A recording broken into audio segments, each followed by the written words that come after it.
A day in my life as a content creator slash mananahi. Hello mga palangga! Welcome to my vlog. Ayan, ngayon gagawa na naman ako ng t-shirt na may 2 pirasong jersey. Papakita ko na naman sa inyo step by step kung paano ko ito nabuo mula sa umpisa hanggang matapos. Ngayon, unang steps, i-check ko muna kung tama yung kanyang size, yung kanyang number, at saka yung pangalan niya, kung magkatugma sa listahan or sa damit. Dapat same talaga yan. Hindi dapat may mali. Kung may mali, pwede siyang palitan or ibalik dun sa palabas para mapalitan niya na. Tapos yung sleeve ay bibilangin natin kung ilan yung small, ilan yung medium, ilan yung large, para hindi tayo mahirapan mamaya pag nagkabit na. Kailangan naka-fix talaga na kung ilan yung body, ganun din yung yung sleeve, kasi left and right naman yan. Dapat kompleto, walang bawas, walang kulang, di baling magsobra. Tapos dito magupit tayo ng bias, hindi, yung para sa liig niya, liugan. Pero itong niro-roll ko, bias yan para dun sa jersey na 2 piraso. Kasi merong paggawa nila ay t-shirt, tapos yung iba ay gusto ng jersey. Kaya pwede yun. Pwede nun. Tapos dito, i-join shoulder ko lang siya para mabilis.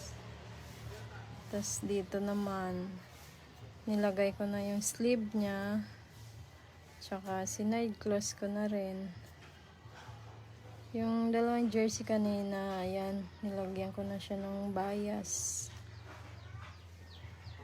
Mabilis lang yan kasi 2 lang naman siya. Tas same lang, color yung gawa ko. Kaya mabilis lang. Dito, nagpiping na tayo para sa laylayan ng t-shirt or ng jersey. Pati yung sleeve, kailangan nating ma-pipingan yun. Ganun lang. Mabilis lang naman gawin tong t-shirt. Dito naman, dahil v-neck yun, kailangan v-neck din yung ating gagawin para sa liugan. Second time ko nang magtahi ng ganito, v-neck. Pasensya na po kayo sa background kasi nasa tabi ako ng kalsada.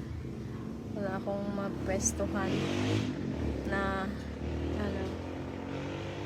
malapit sa internet. Dito lang sa tabi ng kalsada. Yan, dito naman kinabit na natin yung sa liugan niya. Mabilis ang kabit na lang yan. Yan, v-neck. Dito lagyan na natin siya ng JJ facing. Dapat may tatak yung facing nyo para maganda tingnan. JJ lang sa kalam.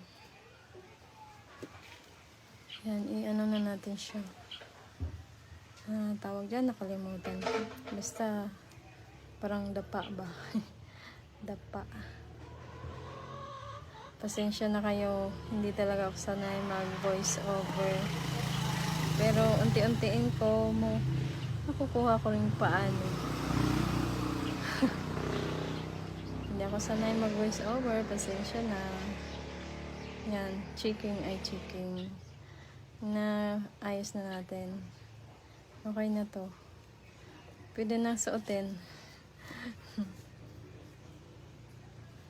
Buo na ang ating t-shirt. Pwede nyo na suotin. Yung nag-order nito, taga Antique. Dito sa Barotac nag-order. Yan, lista natin. Para meron tayong pera. Siyempre.